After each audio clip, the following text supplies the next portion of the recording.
Good afternoon, Louisiana. Welcome back to bet.nola.com and the Fantasy Roundup here on Tuesday, August the 9th. Zach Ewing along with Spencer, the Guru Urquhart, who is back for another week of dropping some fantasy football knowledge on all of your heads. Fantasy baseball, too, for that matter. Yep, so got And we're baseball going on. That's right, and it's getting to the brass tack season for fantasy baseball. Playoffs starting here probably 3 or 4 weeks down the road. So you got to secure that playoff spot and make sure your roster's in line for the playoffs. So we'll talk some baseball later in the show. But as usual, football will take the front seat and we'll talk some more draft strategy. And today we're going to focus in on a couple of categories. One is rookies and one is guys who have changed places, Spencer, guys who, Tyreek Hill, I think, is the poster child for that this year, who were very super productive in one place and have moved somewhere else. And then the opposite of that, maybe weren't as productive in one place, but could become that in their new homes. Yeah, Devontae Adams, another one, A.J. Brown, Hollywood Brown, a bunch of big names, especially at the wide receiver position. Heck, even Russell Wilson. So, yeah, definitely an unprecedented amount of movement this offseason. And then, of course, in a pretty exciting rookie class, probably won't have another Jamar Chase, but still a lot of big names to keep an eye on. Absolutely. So that's what we will get to over the next half an hour or so. Reminder first off the bat, we are brought to you by Caesars Sportsbook. Go to NOLA.com/Caesars today and collect a $1,500 risk-free bet on us. Use promo code NOLA15. Or if you go to NOLA.com/Caesars, that promo code will be automatically loaded in there. It's for first-time users only, but we encourage you to sign up if you haven't done so already. And if you're just a fantasy fan and not really a sports bettor at this point, one show that we're going to do later this month, Spencer, for sure, is how your fantasy football knowledge and passion can make you a winner in the prop bet world, because that really ties directly into it. Is if you understand which players match up well against which teams, or which are even season long are going to have good seasons, you can make some money in the prop bet world. Yeah, it could be our next show, maybe, talking about the season-long prop bets. I haven't really gone through them yet too much, but definitely going to have to start doing that because, yeah, it's getting close. I was like a month away now. So, yeah, it's time to start breaking down those props and seeing where the values are at. That's right. The NFL season starts 30 days from today with the Bills and the Rams on that Thursday night, and then everybody else gets going on that Sunday, September the 11th. Hello, Jerry. How are you this afternoon? We're happy to have you back, and we're talking some fantasy football. Spencer is here. Let's get into some rookies, Spencer. We've talked about this a little bit in the last couple of weeks, but for those who have missed it, or now that we have a little more knowledge, a couple of weeks worth of how these guys looked in training camp, let's take a look at some of the rookies. I got one particular bone to pick with you on these lists, and we'll get there. I think you may know who it is. Yeah, I think I do. Yeah. But first, we're going to get to the guys who you think are in line for good rookie seasons. Like you said, maybe not Jamar Chase from last year, but certainly somebody that you're going to want to have an idea of drafting. Right. Yeah, not too high on the receivers in this class. I think a lot of receivers are going to go through growing pains, which is why I have mainly running backs on this list. I feel like the top two backs, Breece Hall and Kenneth Walker, should both produce as rookies, being that they have an easy path to carries in their backfields. Neither offense is that great, but they should see enough volume to produce fairly consistently. Hall I really like because he can also catch passes. Walker probably more of an early down bruiser and has to get past Rashad Penny, but we all know Penny's injury history. And then James Cook, really intriguing. Man, Steve yesterday on the Bayou Vet Show made me feel even better about James Cook. He was somebody I was somewhat high on, but I was a little skeptical because with Singletary and all in the committee there. But Steve seemed to think Cook was going to really produce, especially in the second half. So he's somebody like him, Dameon Pierce, Algiers, Amir White, are these guys that they might not produce right out the gate, but they're good guys to stash because they could potentially have a path to work at some point in the year. And then Olave and Drake London, I feel, are by far the top two rookie wideouts. And then Jalen Tolbert, I like, and Alec Pierce is late round flyer types because they both have pass to targets in their offenses. The Colts have a thin receiving core, and so do the Cowboys at this point. Outside of CD Lamb, not a whole lot of trustworthy options there. Yeah, so lots of.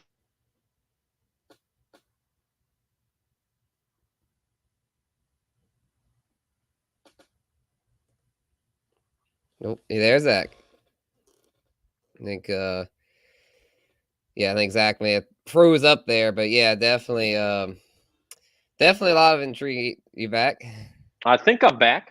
Can you All hear right, me? cool. Yeah, you're I good never now. know when this thing is going to freeze up on me. It seems to happen at the beginning of shows, and then I'm fine after that. Um, no, I think if you're going to if you're in a dynasty type situation, you're going to draft most of these rookies. If not, where do you draw the line as far as guys? Let's say in a standard 12 team league, are you drafting all of these guys in a 15-round draft, or is there a cutoff somewhere where you'd be willing to leave some on the wire? Yeah, I'm drafting most of them. Tolbert might be the cutoff. Pearson's Amir White are kind of borderline as if I'd take them in redraft. But I probably still would, at a late pick. Where all the other ones I feel like should have enough of a path to work fairly early on in the season. Where I would draft all the other ones. Although Algier he might be getting the stock down. He's so far not really moving up the depth chart as quickly as some were thinking. Although I think that might just be something you can't always trust those depth charts.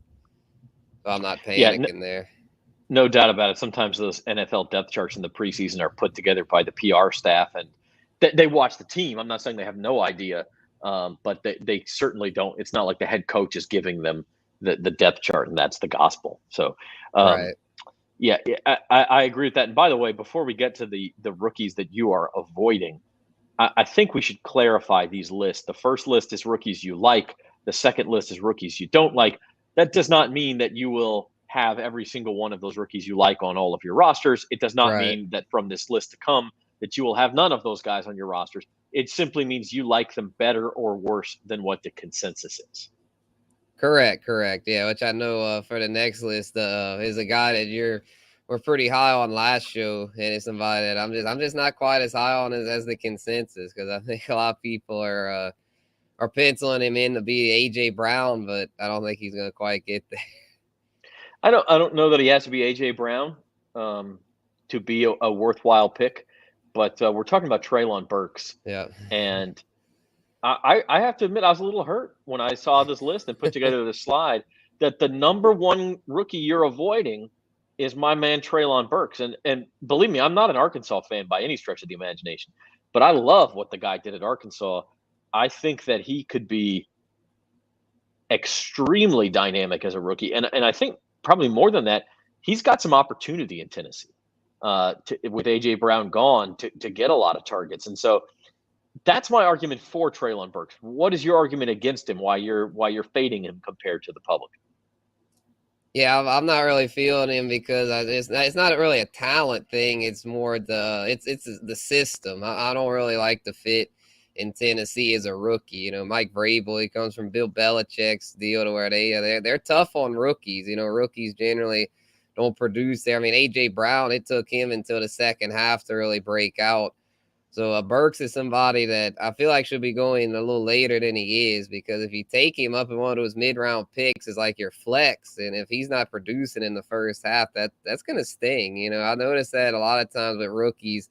Even Olave, as much as I love Chris Olave, like I try not to pull him up like higher than like the 8th round, because I feel like if I reach on him, then it's gonna, it might sting a little bit in that flex spot, where I notice Burks usually goes even higher than Olave. And so far, the reports out of camper that Robert Woods is set to be the number one. And right now, Burks is working with the second team offense. I don't think that'll last for long, but it's a little concerning to where he's not like blowing up as quickly as many were thinking. So it's just one of those things. It's not a talent issue. It's just more of an issue of it just you said about the situation. I'm honestly not a big fan of the situation, because Tennessee is just they're kind of an old school kind of team. They're run first, tough nose head coach with Vrabel. So I'm not really feeling it from that perspective, but we'll see. No, that's fair. I think there are better situations he could have gone to as far as scheme. But I do think outside of Robert Woods, there really is not a proven receiver on that roster. And so if he does play well, he is going to get quite a few targets because, somebody's got to get them. Somebody will get them in that offense. Derrick Henry's not really a pass catching back. Their tight ends, Austin Hooper, I think, is their tight end. Is that right? Yeah, they brought Hooper in. Yeah, and so that's he's got some experience certainly, but you look at their wide receivers and it's not a pretty depth chart. And so I think there's an opportunity for Treylon Burks from that regard. How about some of these other guys?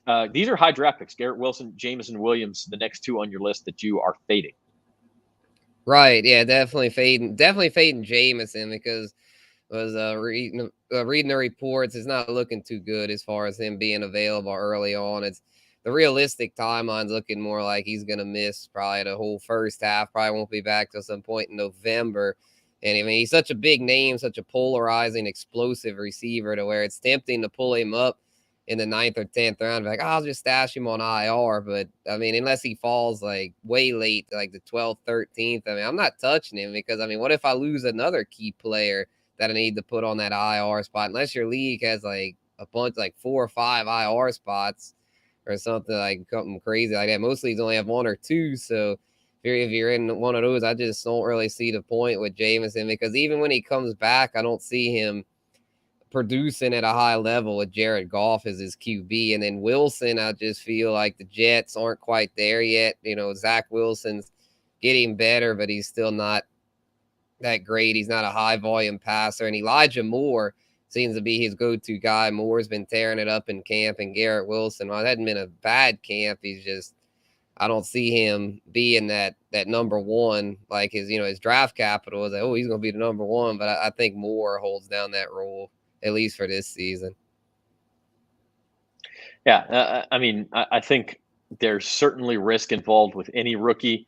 Those guys are higher draft picks, but you're right with Jameson Williams. It could turn into a Michael Thomas situation last year where you think you're getting him back at a certain point and you don't. And his ceiling, quite frankly, is not nearly as high as what Michael Thomas was. So at least there was a reason to take that chance last year. Now I don't know about that. How about some of these other names on the list? The one QB we see, Kenny Pickett, probably not starting the season as the Steelers starter. Mitch Trubisky will get that nod. We don't know if he will ever be the starter. I mean, that's one thing we don't know. A couple other names that caught my eye, Spencer. Isaiah Spiller of the Chargers has been getting some publicity out of camp as sort of the number 2 to Austin Eckler and a good handcuff.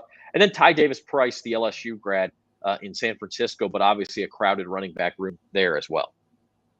Right. Yeah, these guys, I don't see them having quite as good of a path to volume as those other guys on the ones I like, like Pierce, Algier, being that their backfield stinks. So, I mean, they've got opportunity where the Chargers, Eckler's the guy there unless something happens to Eckler. Spiller's just going to be left fighting for scraps. I don't see the hype around Spiller. He's been getting pushed up to like the 7th or 8th round, and I'm not touching it. Same thing with Rachaad White. I was a little higher on White, but now that Leonard Fournette's back in shape, I mean, that's Tom Brady's led team. I mean, they're not going to want to use a rookie all that much, I don't think, unless White really picks up the playbook quickly. And Fournette's a guy Brady trusts, especially in the pass protection department. And then Davis-Price is just that 49er backfield. We know the drill. Kyle Shanahan, it's a committee backfield. Elijah Mitchell's the lead guy for now. And then you got Jeff Wilson there too. Maybe Trey Sermon. I doubt Trey Sermon. I think Davis-Price will beat out Trey Sermon, but I don't even know if he'll beat out Jeff Wilson, though. And I definitely don't see him beating out Elijah Mitchell, considering how well Mitchell did. So I don't know. And Davis-Price didn't really impress me all that much with LSU. I mean, he had the big game against Florida, but outside of that, I don't know. I don't see him being that great at the pro level. But again, we'll see. Yeah, a couple of guys I want to ask you about who are not on either one of these lists, and so I guess that means you're sort of lukewarm on them or not sure what to think. But there are 4 guys who are getting big bets at Caesar Sportsbook for Offensive Rookie of the Year. 3 of them are wide receivers. One's Kenny Pickett, which makes sense why he would, just because a quarterback is going to win that award if he gets the opportunity and is productive, right? So, okay, Kenny Pickett's getting big bets. The other 3, maybe a little more interesting. Christian Watson of the Packers, Jalen Tolbert of the Cowboys, who you did have on your list, And then the last one is Romeo Doubs of the Packers. What do you think of Yeah, Watson and Doubs in Green Bay? yeah. Was it Doubs or Dubs? I've heard it Good Dubs. question. If Yeah. you draft him high enough, you'll get a big dub. But I've been saying Doubs, so I guess we got to wait and find out. Oh, okay. Yeah. So yeah, Watson and I guess I was like Dubs. And they're very polarizing in that, if either one can break out and be Aaron Rodgers' go-to guy, then yeah, they're gonna be steals, which is kind of why I didn't really include them on either list, because I'm not saying to avoid them, because I mean they've a lot of untapped potential there, but I'm also not necessarily targeting them because I was high on Watson. But now Watson's been hurt. He hadn't been able to get the reps. And then Dubs is now stealing the spotlight over there. He's the one that's been getting the reps with Rodgers, getting a lot of praise from the man himself. Rodgers been on record saying that he feels Dubs is going to make a huge impact as a rookie. So I'm kind of torn. It's like part of me is like, man, I still think Watson, he's so talented. He's a great field stretcher. But then, I mean, the deeper you get in the camp and the more time he misses, that gives Dubs more and more chances to make an impression on Rodgers. And we all know how Rodgers is. You got to be comfortable. Well, he's got to be comfortable working with you as a receiver. If he doesn't trust you, he's not going to target you. So if he continues to build that trust with Dubs, it's probably going more to that side. I'm not completely off of Watson yet, but for redrafts, I'm starting to lean toward Romeo. Okay, so maybe we do just call him Romeo because I've been doing some crackpot Google research while you were talking. Nevada Sportsnet says the initial conversation was whether it was Dubs or Doubs, and Dubs won out. But just this summer, an interview has come out. Apparently, he's kind of camera shy, doesn't do a lot of interviews. He says it's pronounced Dobbs. That Dubs is Dobbs. also Okay, incorrect. so we were both wrong. So it's Dobbs. I guess we'll go with Dobbs if that's the latest information until we hear better. But maybe Romeo, wherefore art thou, Romeo, may be the best way to go. But he is drawing big bets. I think he could be a late round flyer. And then I do want to bring up, before we move on to veterans in new places, Spencer, one more rookie who I kind of have my eye on, and he'd be on my list of guys to target. And I'm curious to see what you think of him. Wan'Dale Robinson, New York Giants.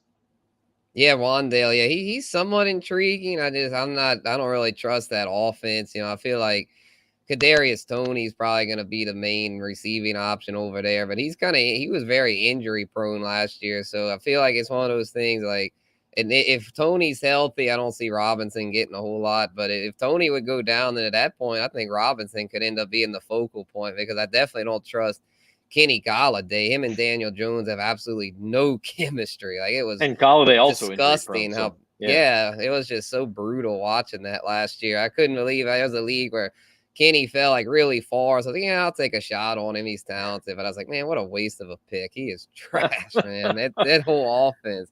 But yeah, Wan'Dale, he's intriguing. He'll probably start off as a gadget player. But yeah, if something would happen to Toney, he could work his way up the depth chart. My only argument with that would be, and by the way, it's clear you really don't like Kenny Golladay. That was good. No. I mean, your feelings came out very strongly there. I will never draft him ever again as long as he's on the Giants. Never. Boy, he said never. Never. Okay. I don't care. He was undrafted. 16th round, not touch. I'd rather take the kicker.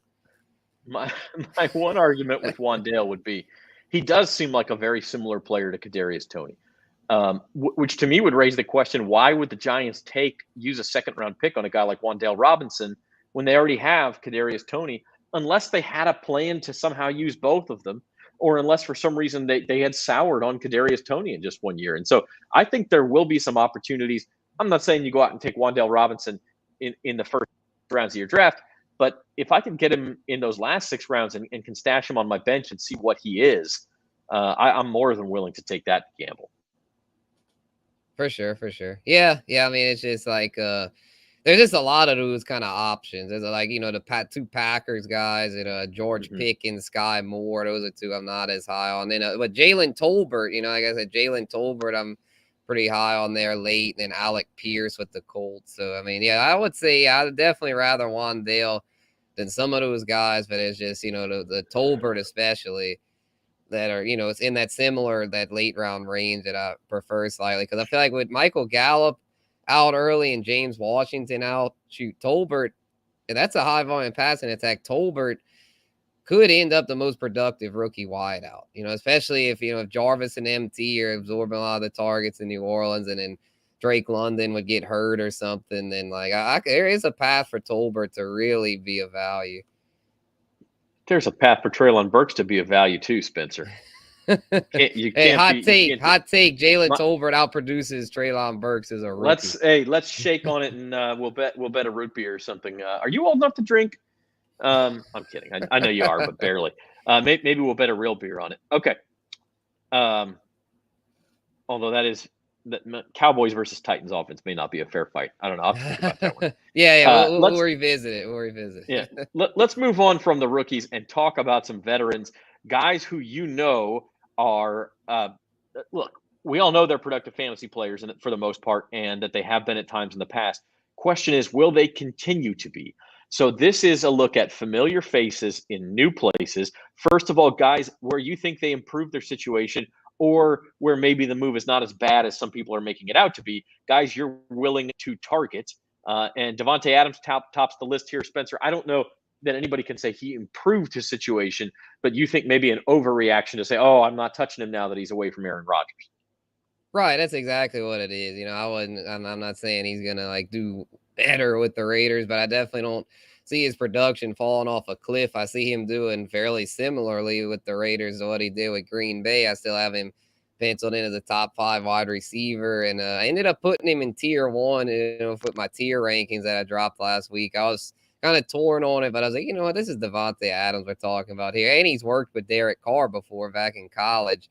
So I'm definitely not scared to draft Davante up high. And the same thing with A.J. Brown. I don't see A.J. Brown going from the Titans to the Eagles is hurting him like some are thinking. If anything, it might help him because Tennessee they're both run-first offenses, but I think the Eagles might really try to open things up this year with Brown and Devontae Smith. I know Jalen Hurts isn't a great passer, but with a weapon like A.J. Brown, might be able to take that next step. And in Hollywood Brown, a huge improvement in his situation, going from the old school Ravens offense to the spread throw first Cardinals offense. And with DeAndre Hopkins suspended, his opportunity should be through the roof early on. And then same thing with A-Rob and Juju, much improved situations for those guys, leaving a couple of dormant passing attacks and going to two of the most explosive offenses in the league, and endanger us, man, getting out of Pete Carroll's crappy system and going to the Broncos with Nathaniel Hackett. Definitely see a resurgence coming for Russ. All right. Yeah, anybody out of that Seahawks offense, I think, is good for a quarterback. We shall see. I've been of the opinion that Russ may be on the downslope of his career, but even so, he may be on the downslope, but if he's still close enough to the peak, guy can still be a QB1 in that offense. No doubt about that. Right, now some guys, and again, we're not saying don't ever draft these guys. Maybe just don't draft them. Certainly not any higher than the experts recommend, but possibly lower. Tyreek Hill of now of the Dolphins, late of the Chiefs. He's really the poster child for this argument. Is he a special enough player to where he's going to produce as a WR1 with Tua Tagovailoa as his quarterback? I think maybe as a back-end WR1, but not as the elite WR1 that he normally is. And I feel like now his stock's going back up again because of that training camp clip of him catching that deep ball from Tua. Now everyone's saying, oh, he's not gonna have a problem on the deep bomb. They showed it, but I was saying, like, that is one deep bomb, y'all. That's an overreaction. They get to pick and choose what they show, guys. They do. Yeah, they probably didn't show all the times he underthrew him, which I bet there was a lot of those. So I just feel like, and there's a difference. There's a difference between practice and game action. In practice, you get all day to throw. Or, in this, he's like, we know how the real NFL works. You got pass rushers after you and stuff. And Tua so far in his career, Tua has not shown an ability to really push the ball.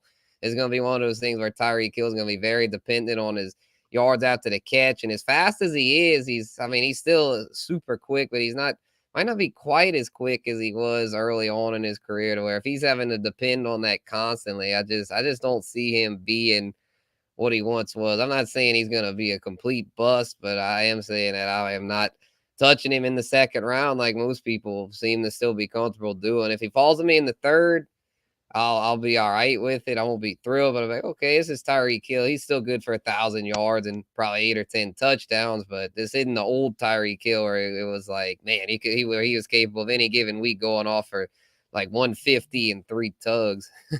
Yeah, and not to say that the Dolphins have a bad offense, but it's not the Chiefs. I mean, he's going to get more attention from defenses than anyone could afford to give him in Kansas City. When you Yeah, had to doesn't have worry about Travis Kelce. Yeah. Travis Kelce is a big deal. Um, and Patrick Mahomes could take off and run. Of course, Tua can do that too. Elsewhere on this list, speaking of the Chiefs, you talked about a couple of those Chiefs that you did like. Marquez Valdez-Scantling, however, on this list is somebody that you don't like, along with the Browns' new duo of Deshaun Watson and Amari Cooper. Right. Yeah, I'm staying away from MVS because I feel like there's just too many mouths to feed in Kansas City. I think Kelce and Juju be somewhat consistent. Well, obviously Kelce will be. Juju, I think out of the receivers will be the one you can trust for you. MVS, Sky Moore, who else did they? Oh yeah, Mecole Hardman's still there. All those are gonna be. They're gonna 1 week one's gonna go off, the next week the other's gonna go off. It's just gonna be a nightmare for if you're in a best ball league, and that's not bad. But for most people that play, where you got to set your lineup each week, I'm definitely staying away from MVS. And the Browns, yeah, completely avoiding that situation. Even with Watson playing, I still don't like Amari Cooper. Even with Dak Prescott, very inconsistent on a weekly basis. And in Watson, I just don't want any part of it because the NFL is determined to give that he's going to get more than just a 6-game suspension. He might end up on that commissioner's exempt list or something. He might not play a down this season because that situation's far from resolved. So in single QB leagues, it's just not worth the risk. How about in a super flex league, Spencer? When do you pull a trigger on a Deshaun Watson roll of the dice? Yeah, I would say I probably wouldn't touch him till like the 9th or 10th rounds. Even then, I'd be a little nervous because it's like Yeah, and he's going to be gone by then. I mean, that basically means you're not, because in a oh super yeah, flex yeah. league, I I'm think not someone touching will him. take a Yeah, chance. Yeah, yeah. someone will I'm take a not chance touching before him. that. Yeah, So that means you're out. yeah. As Jim would say, I'm not touching him with a 10-foot pole. I just feel like even if he plays the Browns, that's a historically run first offense, at least under Kevin Stefanski. And even with that, like it'll be his first year in the system. I don't see him putting up the kind of numbers he did in Houston.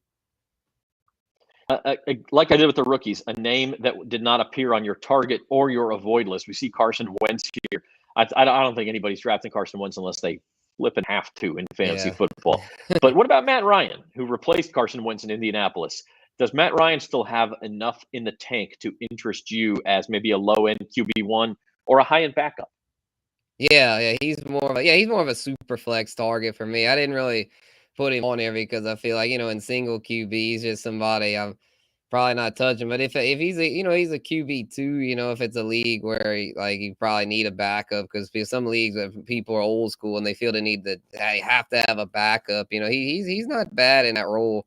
And he's somebody I definitely feel better about him than Carson Wentz because I think in the Colts system working with Frank Reich, he could have somewhat of a resurgence over there to where Carson Wentz. I with the Commanders, I don't like that at all. I don't see that. I think the Commanders are the doormat of that division. Where the Colts, I mean, they're that's a solid team. I know they've had a lot of quarterback turnover ever since Andrew Luck retired, but I think Matt Ryan's a guy that kind of will settle in there and should be their guy the next year or two. And I think he's he's a Pittman, Alec Pierce, maybe Paris Campbell if he could ever stay healthy, and then course, the running game with JT to where they can't key in on him. Where Atlanta, it was always they'd key in on the pass game with Julio, where with the Colts, there should be a lot more opportunities there for him to, he's not going to go off because it's a run first offense, but he's gonna have his weeks, and I think he'll be fairly consistent.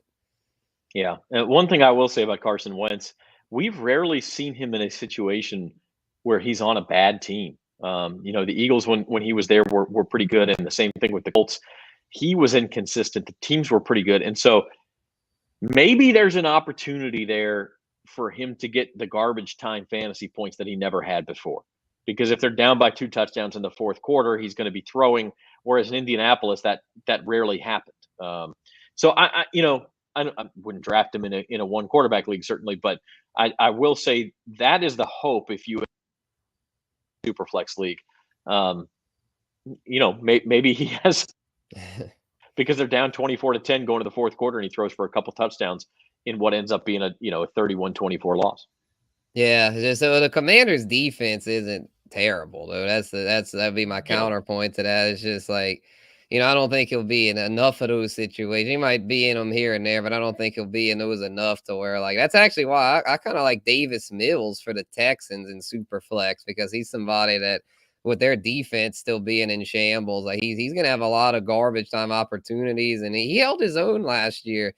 He did, and they didn't bring in any outside competition. Like I think he's a sneaky good third quarterback who could even if you decide to punt your super flex spot till later, like he could even be a decent second. Yeah, for sure. So that is our segment on rookies and familiar faces in new places.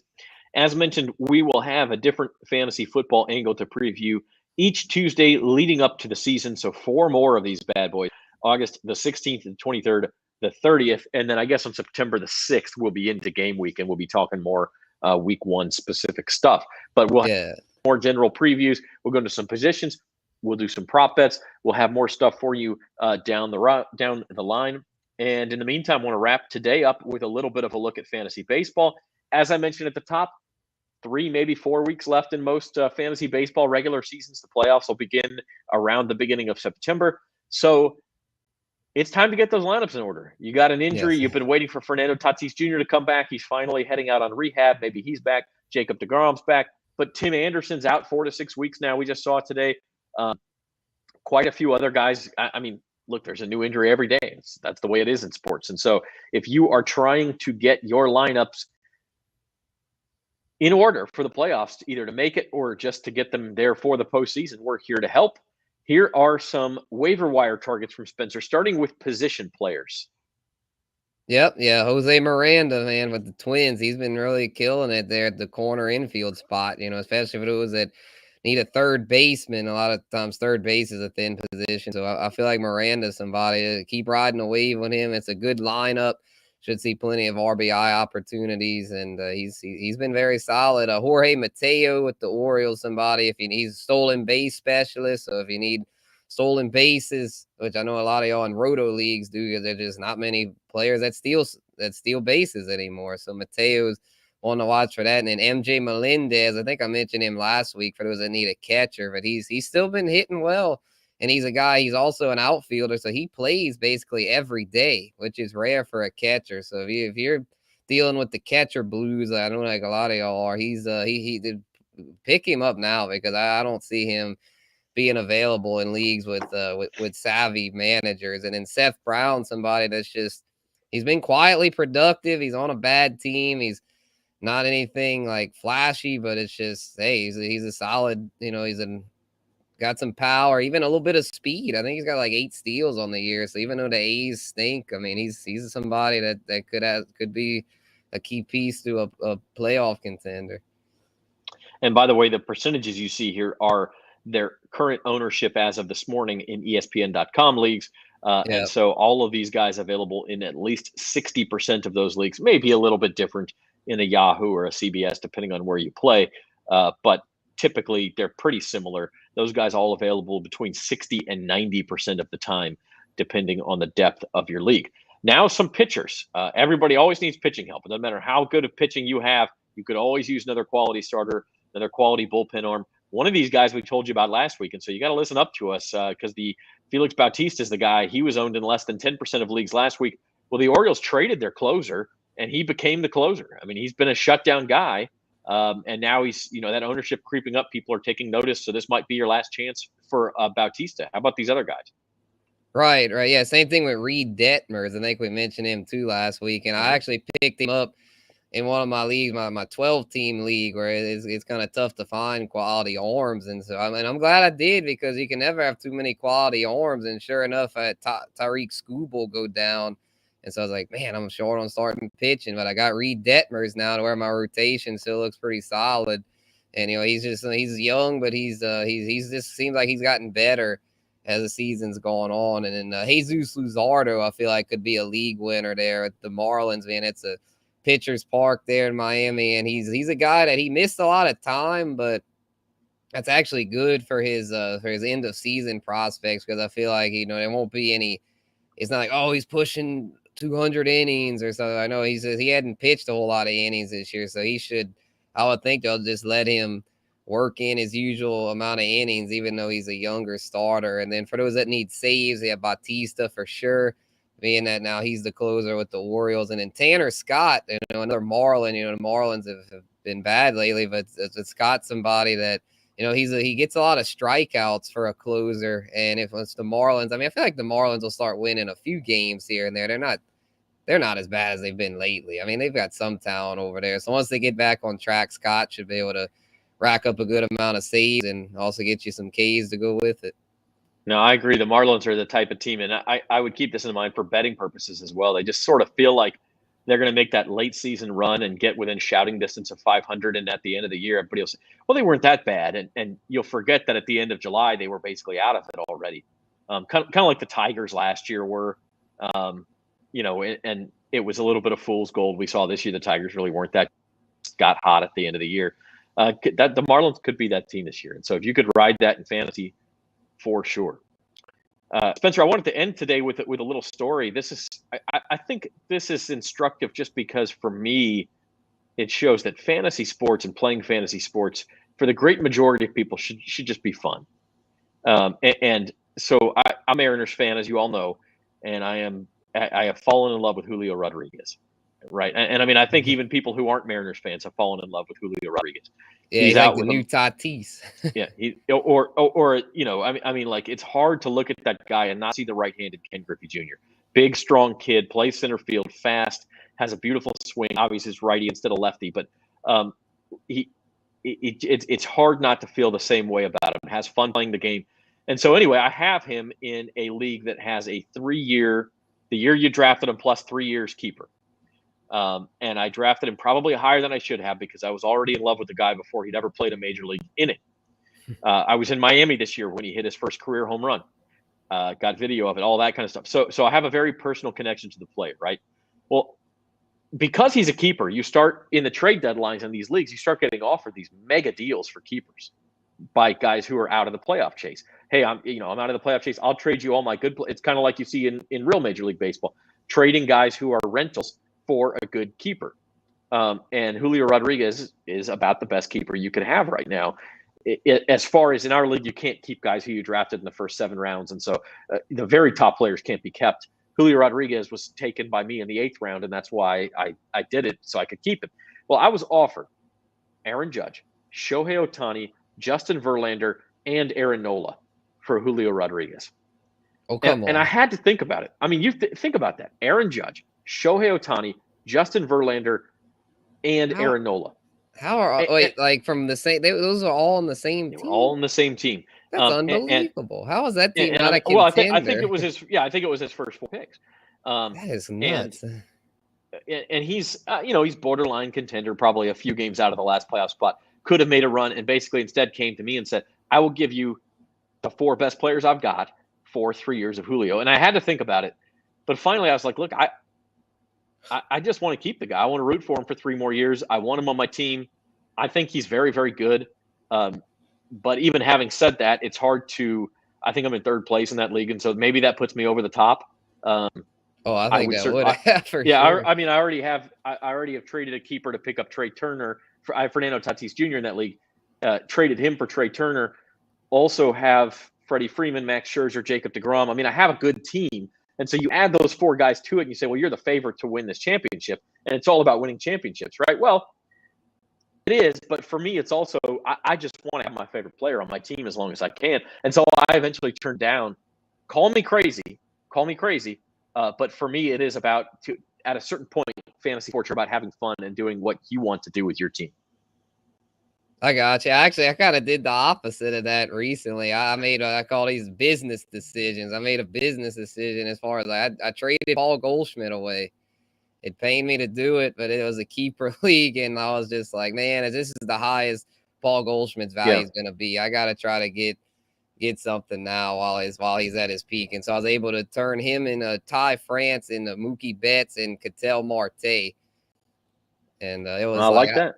Yeah. Yeah, it's like I'm kind of like it's bittersweet because like man, I really just traded Goldie away, but I was weak in the outfield and I was like, this is Mookie freaking Betts, man. This dude's like he's to be the best player in baseball for the next 5-10 years. Like he is just so productive, does it all, and he's in a great lineup. I just like I hated doing it, but I don't know. Man, I like to win. So I decided to pull the trigger. Yeah. And I hear you. And if Julio Rodriguez was Paul Smith's age and at that stage in his career, I'd be much more likely to say yes. Because by the end of 3 more years he could decline. Julio Rodriguez is going to be 24 years old in 3 years. He'll be just coming into his peak. Right. And so I get what you're saying, and I've made business decisions before, but in this particular case with this particular player, couldn't do it. So yeah, I got you. Yeah, the context of being the keeper because you couldn't have kept any of those 4. I don't think with the way the league works. No. Okay, so you'd have been giving up your franchise cornerstone. So yeah, no, I can see why you didn't do it, especially if you have already a pretty stacked team. But it's one of those things like, man, you could have almost guaranteed yourself the ship for this year, but it would have probably cost you some down the road. And that's where I think, could I have guaranteed it? It's a playoff league. So you get into the playoffs. Those 4 guys have a bad week in September, or it's the end of September for championship week, and they're all out of the lineups because the Angels are out of contention and the Astros have clinched it, so they rest Verlander and all. Maybe it doesn't help me win a championship, and then I feel really bad. So I ultimately turned it down. But that's sort of where we're at with fantasy sports. I mean, you can make all the right moves, you put yourself in a good position, and then sometimes you just got to follow your gut and do what you want to do. So. Yeah. I was surprised the dude took the deal. He had sent me.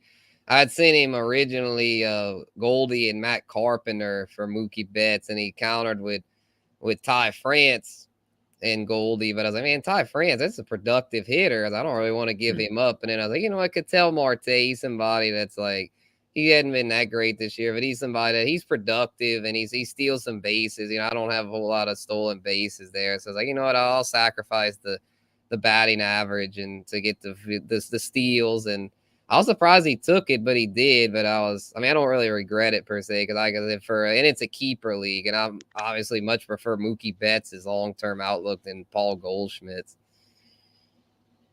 Yeah, no doubt about it. And on a totally different note, to end the show here, talk just a little bit. There was a report today coming out. Just seeing this now, the New York Daily News reporting the Pelicans remain in acquiring Kevin Durant, who has remained trade demand from the Brooklyn Nets, not listed among the leaders. That would be interesting. So something to keep an eye on. And we will be back if that develops. We'll certainly talk about it Thursday on Bayou Bets. We'll be live with you on these same social media channels at 4:00. And we'll be back with a Fantasy Roundup next Tuesday at 2:00. Until then, Spencer the Guru Urquhart is there. I'm Zach Ewing. I'm here. And we're glad you're with us. We will talk to you Thursday for Bayou Bets and next Tuesday for the Fantasy Roundup. Thanks for watching, everybody.